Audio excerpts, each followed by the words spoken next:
تمام حمد رب العالمین کے لیے اور تمام ثنا ختم المرسلین کے لیے صلی اللہ علیہ وآلہ وسلم۔ غوث کتب سب ارے ارے تے عاشق جان اگیرے ہو، جس جائیں عاشق جان غوث نہ پاندے پھیرے ہو۔ جنت نظیر وادی کشمیر کے شہر بھمبر سے دکھائی دینے والے سمانی کے ان پہاڑوں کے دامن میں ایک عاشق کا مزار ہے۔ عاشق بھی ایسا کہ والی بھمبر تھا، ہندو راجا تھا، راجپوتوں کا سپوت تھا، جوانی کا ناز اور حسن کا مرقع تھا، مگر عشق نے سب بل دیے نکال۔ ذات، مذہب اور امارت کے تمام جھنجھٹوں سے نکل کر عشق کی راہوں پر چل نکلا، اور ایسا چلا کہ شہید عشق ہوا۔ عشق کے لوازمات اور عشق کے امتحانات اور عشق کے انعامات پر مشتمل ایک سچے عاشق کی یہ لازوال داستان تو آپ کو آگے چل کر سنائی جائے گی، اور بہت دلچسپ انداز میں بھائی محمد علی اسد کی آواز میں، چاشنی سے بھرپور مدھ بھرے پنجابی لہجے میں۔ مگر ابھی اس خوبصورت ماحول میں، اس بھیگے بھیگے موسم میں اور ان رومانوی رستوں پر ہم آپ کو لیے چلتے ہیں اس عاشق شہید کے مزار پر فاتحہ خوانی کریں گے، بھیگے موسم سے لطف اندوز ہوں گے، خوبصورت نظاروں کو انجوائے کریں گے، اور واپسی پر آپ کو عشق کی وہ لازوال داستان سنائیں گے۔ تو جناب ہم پہنچا ہی چاہتے ہیں۔ ہوا کچھ یوں تھا کہ بھائی محمد علی کے ساتھ ہمیں ایک کام سے بھمبر آنا پڑا۔ نہ صرف یہ کہ عشق کی یہ دلچسپ داستان آپ ان کے خوبصورت پنجابی لہجے میں سنیں گے، بلکہ یہ جو خوبصورت نظارے آپ دیکھ رہے ہیں اس کے لیے بھی آپ انہی کے مرہون منت ہیں۔ محکمہ وائلڈ لائف کی طرف سے اس خوبصورت پیغام کو بھی پڑھیے، اور ساتھ میں آپ کو بتاتے ہیں کہ اس خوبصورت مقام تک کس طرح سے پہنچا جا سکتا ہے۔ آپ جہاں کہیں بھی ہوں، سب سے پہلے آپ کو آزاد کشمیر کے شہر بھمبر میں پہنچنا پڑے گا۔ یہاں آپ گجرات، لالا موسیٰ، کھاریاں، جہلم، دینا اور میر پور سے پہنچ سکتے ہیں۔ بھمبر سے آپ نے سمانی والے راستے پہ نکلنا ہے اور جنڈی چوترا پہ پہنچنا ہے۔ یہ آپ کے سامنے ہے جنڈی چوترا کا چوک۔ یہ جو سڑک نیچے کی طرف جا رہی ہے، اس سے ہم نیچے کی طرف جائیں گے، 2-3 کلومیٹر کی چھوٹی سی سڑک ہے جو جنڈی چوترا سے مزار بابا شادی شہید پر آپ کو پہنچاتی ہے۔ لیجیے جناب، ہم مزار پر پہنچ چکے ہیں۔ گھنے بادل چھائے ہوئے ہیں، ہلکی ہلکی بارش ہو رہی ہے، موسم کے تیور بہت رومانٹک لگ رہے ہیں۔ ویسے تو یہاں اتنی رونق ہوتی ہے کہ تل دھرنے کی جگہ نہیں ہوتی، لیکن ہم صبح صبح نماز پڑھ کر اس لیے نکلے کہ رش سے بچ سکیں اور پرسکون ماحول میں آپ کو تمام ویڈیو بنا کر دکھا سکیں۔ مزار پر فاتحہ خوانی کے بعد مزار سے متصل مسجد میں ہم نے نوافل ادا کیے اور دعائیں مانگیں۔ بارش زور شور سے جاری ہو گئی، اس کے رکنے کا انتظار کرتے رہے اور پھر انتہائی مزیدار ناشتہ کیا۔ جوتے اتاریں، فاتحہ پڑھیں، اور یہ جو آپ کو 2 قبریں دکھائی دے رہی ہیں، اس کا راز آپ کو داستان سے معلوم ہوگا۔ ایک قبر بابا شادی شہید کی ہے اور دوسری ان کی اہلیہ محترمہ کی۔ بسم اللہ الرحمن الرحیم، لا الہ الا اللہ محمد رسول اللہ صلی اللہ علیہ وسلم۔ یا ایھا الذین آمنوا اتقوا اللہ وکونوا مع الصادقین، الا ان اولیاء اللہ لا خوف علیہم ولا ھم یحزنون۔ اور یہ آگے دیکھیے مولانا رومی کا شعر، ماشاء اللہ کیا خوبصورت باتیں تحریر ہیں۔ بسم اللہ الرحمن الرحیم، اللہم صلی وسلم علی سیدنا محمد بعدد کل ذرۃ مئۃ الف الف مرۃ۔ الحمد للہ رب العالمین، الرحمن الرحیم، مالک یوم الدین، ایاک نعبد و ایاک نستعین، اہدنا الصراط المستقیم صراط الذین انعمت علیہم غیر المغضوب علیہم ولا الضالین، آمین۔ قل هو اللہ احد اللہ الصمد لم یلد ولم یولد ولم یکن لہ کفوا احد۔ قل هو اللہ احد اللہ الصمد لم یلد ولم یولد ولم یکن لہ کفوا احد۔ قل هو اللہ احد اللہ الصمد لم یلد ولم یولد ولم یکن لہ کفوا احد اللہم صلی وسلم علی سیدنا محمد بعدد کل ذرۃ مئۃ الف الف مرۃ۔ فاتحہ خوانی کے بعد مسجد میں نوافل اور دعائیں، اور اس کے بعد انتہائی خوبصورت راستوں سے واپسی ہوئی۔ سامعین کرام، آپ کی انتظار کی گھڑیاں ختم ہوا چاہتی ہیں، تو آئیے اب سنتے ہیں بھائی محمد علی سے وہ داستان عشق جس نے ہندو راجے کو مسلمان کر کے شہادت کے درجے پر فائز کر دیا۔ اچھا پوچھی نے دوبارہ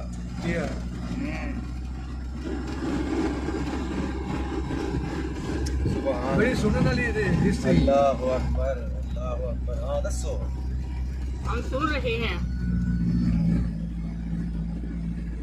بابے نے راجپوت فیملی دے بندے۔ کیا بات، میں کہ ایسا چھک کیوں پاؤں گی بھائی؟ راجپوت فیملی دے بندے ہیں تے انہاں دا پہلا نام جڑا ہے رام چند۔ اچھا، اوئے ہوئے ہوئے ہوئے، اچھا واہ۔ بعد وچ جڑے ملتان والے نا بابا جہانیاں جی ہاں نا سنیا میں نے؟ بالکل سنیا ہے۔ میں نے بڑا پڑھیا بھی کافی۔ تے جہان گشت انہاں دا ایک پوترا ہے۔ اچھا، سادات جو ہے سید ہے، ظفر انہاں دا نام ہے۔ اچھا وہ کہیں اس علاقے چ گزرے۔ اچھا یہ تو گزرے نا تے اے والی بمبرن۔ اچھا، رام چند ہوئی۔ بابے رام چند، پریم چند، ہاں پریم چند والی بمبر۔ بمبرن۔ کتنے امیر بندے ہیں۔ انہاں دی شادی راجپوتاں والی ہوئی ہے۔ ہاں بابے نے کتنے لگے تو تصدیق کیتا نے تو اتنے جناب کوئی کرامت گواہ ہے۔ وہ دودھ پلاون کا کوئی منصوبہ بنیا ہے۔ ہاں بابے اور انہوں نے بھی دودھ چ پوایا تو انہوں کی طبیعت ٹھیک ہو گئی، اچھا، نال ہی مسلمان ہو گئے۔ اوئے ہوئے، سبحان اللہ۔ کیا بات کیا اس لیے مسلمان ہو گئے تو بابے رہتے بابے ظفر رہتے مرید ہو گئے، واہ۔ ٹھیک ہو گیا۔ جڑے مرید ہو گئے تو جڑے دوئے آنے نہ رشتہ دار تو جڑے سسرالی آنے اے ویکھو جی چڑھائی۔ اوہ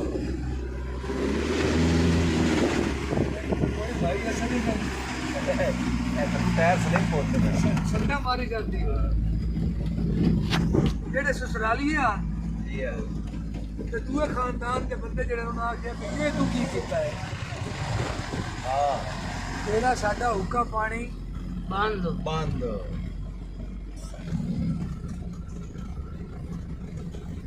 ہندوستان ہے حکومت ہے شاہ جہاں کی۔ شاہ جہاں کی بیوی بیمار ہو گئی بڑی گھٹی، وہ بیمار ہو گئی تو بابے انہاں نام رکھیا بابے ظفر، سید ظفر جڑے انہاں دے مرشد ہیں، جی ہاں، انہاں نام رکھیا انہاں دا شاداب خان۔ شاداب۔ شاداب خان انہاں دا نام رکھیا، نک نیم پیار تو شادی شادی۔ شادی اچھا اچھا اچھا، بلاندے ہیں۔ ہاں یہ مڑے انہاں نوں اپنے قبیلے نوں چھڈ کے انہاں دے لڑ لگ گیا۔ انہاں آکھیا میری زمیناں تے چودراہٹ ہر شے کول رکھو، اوئے ہوئے ہوئے، میں آ جاندا پھر۔ رہ جاتا ہے۔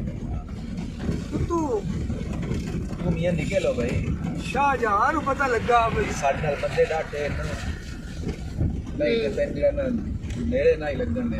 شاہ جہاں نوں پتہ لگا بھئی ہاں اچھا انہاں نے کوئی ایسی فرشت دی وجہ تو انہاں نوں کوئی بیماری ہے تو تے دسترس حاصل ہو گئی، ہاں علاج کر دیا۔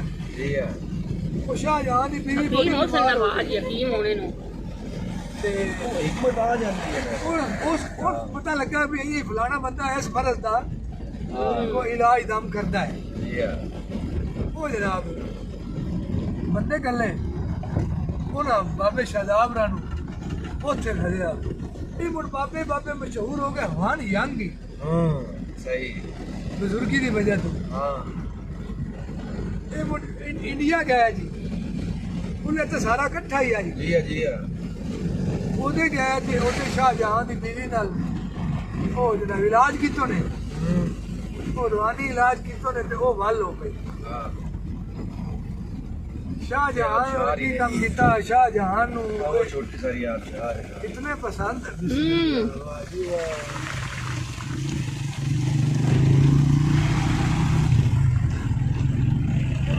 अच्छा अपनी हसीना नाल शादी कर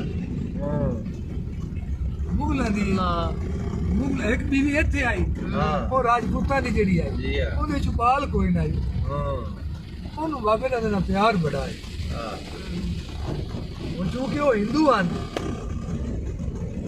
ਉਹ ਜਨਾਬ ਸ਼ਾਹਜਹਾਂ ਦੀ ਬਹਿਣ ਨਾਲ ਕਿ ਪਤਾ ਨਹੀਂ ਧੀ ਨਾਲ ਹੈ ਜੀ जी अच्छा हाँ ਨਿਕਾਹ ਹੋਇਆ ਤੇ ਉਹਦੇ ਵਿੱਚੋਂ ਇੱਕ ਦੋ ਧੀਆਂ ਵੀ ਗਈਆਂ हाँ ਬਾਬੇ ਨਾਲ अच्छा ਉਹ ਮੁੜ ਇਹਦੇ ਮੁੜ ਕਦੀ ਕਦੀ ਆਉਂਦੇ ਹੁੰਦੇ ਹਨ ਮਿਲਣ ਗਿਲਣ ਵਾਸਤੇ अच्छा ਨਾਲੇ ਇਹਨਾਂ ਨੂੰ ਆਰਡਰ ਆਈ ਵੀ ਤੁਸੀਂ ਫਲਾਣੀ ਜਗ੍ਹਾ ਤੇ ਜਾ ਕੇ ਬਣ हाँ ਤੇ ਇੱਥੇ ਹੀ ਉਹ ਬਾਬੇ ਜ਼ਫਰ ਅਲੀ ਨੂੰ ਬੰਦੇ ਆ ਜਿੱਥੋਂ ਹੋ ਕੇ ਆਉਂਦੇ ਪਏ ਆ। जी हाँ ਤੇ ਇੱਥੇ ਹੀ ਇਹਨਾਂ ਦਾ ਵੀ ਅਸਲ ਲੱਗੋ ਹੋਇਆ ठीक है ਇਹ ਆਪਣੀ ਕਨਸੈਂਟਰੇਸ਼ਨ ਬਹਾਲ ਕਰਨ ਵਾਸਤੇ ਇੱਥੇ ਬੰਦੇ ਆ ਸਮਝਦੇ ਪਾਓ जी जी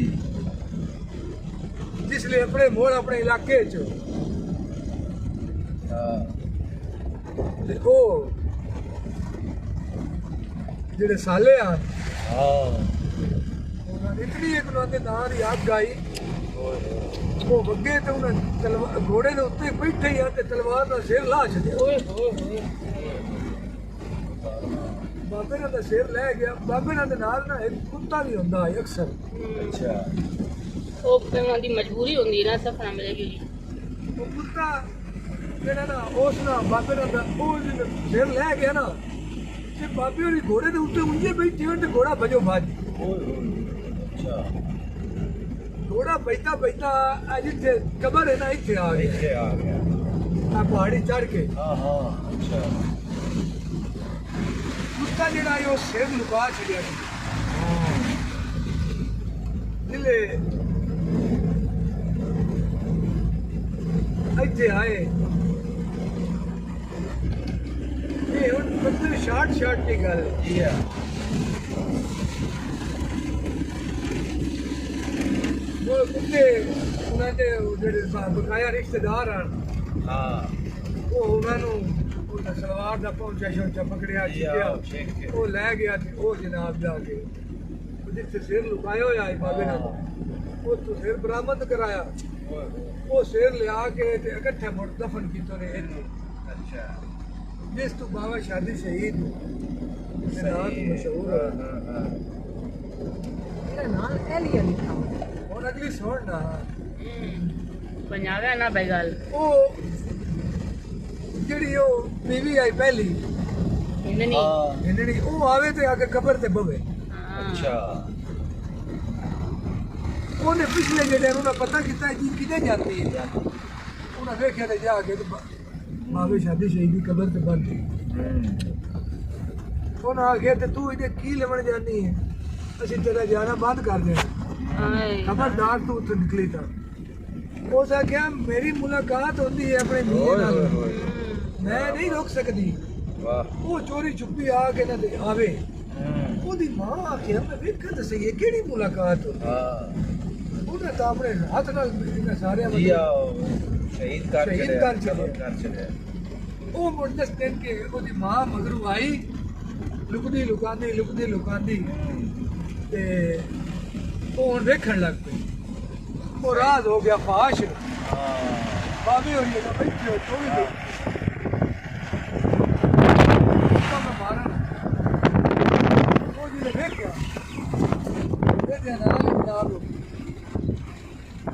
ਬਾਬੇ ਹੋਰੀ बाहर वो ਗਾਇਬ ਹੋ ਗਿਆ ਤੇ ਉਹ ਜਿਹੜੀ ਬਾਬੇ ਨਾਲ ਦੀ ਬੀਵੀ ਆਈ ਉਹ ਫੜੀ ਗਈ ਉਹ ਉਸ ਭਾਈ ਨਹੀਂ ਉਹ ਭਾਈ ਦੱਸਿਆ ਕਿ ਬਾਕੀ ਦੇ ਕਬੀਲੇ ਨੂੰ ਵੀ ਜ਼ਮੀਨ ਖੁੱਲੀ ਹੈ ਉਹਦੇ ਅੱਛਾ ਵਿੱਚੋਂ ਲੈ ਗਈ ਹੈ है ਓਏ ਹੋਏ ਹੋਏ ਤੇ ਉਹਦਾ ਦੁਪੱਟਾ ਬਾਹਰ ਥੋੜਾ ਜਿਹਾ ਰਹਿ ਗਿਆ ਜ਼ਮੀਨ ਬੰਦ ਹੋ ਗਈ ਅੱਲਾਹ ਇਹ ਹੁਣ ਕੁਦਰਤ ਨੇ ਵਿਖਾਣੀ ਹੈ ਬਾਕੀ ਦੇ ਕਬੀਲੇ ਨੂੰ हाँ ਸਾਰੀ जी ਗੱਲ हाँ भैया इन्हें चाहिए ਮੋੜੋ ਦੱਸਣ ਕਿ ਬਾਕੀ ਦਾ ਕਬੀਲਾ ਵੀ ਸਾਰਾ मुसलमान हो ਜੀ गया ਹੈ वाह सुभान अल्लाह लेकिन बाबा शादी ते चौक के समाने जी गड्डी जा रही है ਇਹ ਬਾਵੇ ਦਾ ਹਿਸਟਰੀ क्या बात ਤੇ ਬਾਵੇ ਰਾਜਪੂਤ ਨਸਲ ਦੇ ਲੋਕ ਤੇ ਇਹ ਹੁਣ ਤੁਸੀਂ ਇੰਦੇ ਸਮਝ ਲਓ ਆਪਣੇ ਇੱਕ दादे मिले ਪੁਰਾਣੇ ਬਜ਼ੁਰਗ ਨੂੰ ਮਿਲ ਕੇ ਜੱਦੇ ਅਮਜਦ